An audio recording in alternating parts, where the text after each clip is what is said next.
la vapeur d'eau, et qui est liée bien entendu aux conditions du matériau. C'est pas je tourne un bouton et ça va marcher. C'est bon parce que j'ai de l'humidité dans l'air, parce que j'en ai dans mes murs, parce qu'il y a une question de température. Donc on n'a pas aujourd'hui la maîtrise complète de ce phénomène, mais on le comprend parfaitement et on peut maintenant penser à des formulations qui le favoriseront ou qui le limiteront. Et on est en train de travailler là-dessus. Donc ces phénomènes sont réversibles, ils sont limités.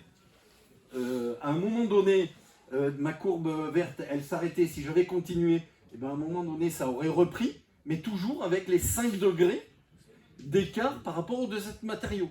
Ça, c'est un gain énergétique qui ne sera jamais perdu. Et vice-versa, c'est réversible alors que les autres matériaux répondront toujours de la même manière. On passe. Un travail qui a été fait l'année dernière avec Construire en Chambre Île-de-France, qui nous ont dit, bon bah ok, voilà, on est d'accord, le phénomène y est intéressant. Est-ce que vous pouvez le chiffrer sur des économies d'énergie? On a fait un travail qui est très simple, avec un bureau d'études qui utilisait un outil.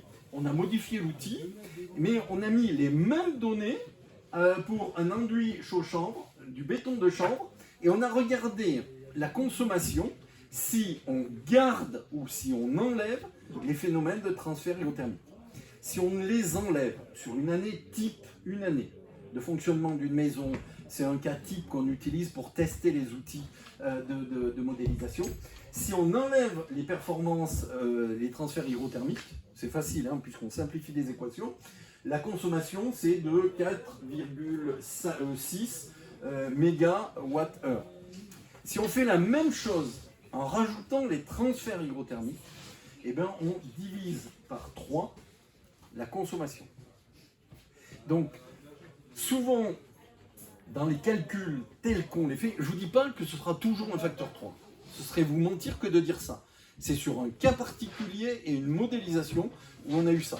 Mais ce qu'on est certain, ce que je suis certain, c'est que dans tous les cas, ce phénomène-là va améliorer la situation initiale. Tout dépend du climat dans lequel vous êtes. Si vous êtes dans un climat humide, c'est-à-dire vous aurez une ressource beaucoup plus simple d'utiliser la vapeur d'eau que si vous êtes dans un climat sec, en altitude, bah, ce sera plus limité. Mais ce sera toujours positif. Ok?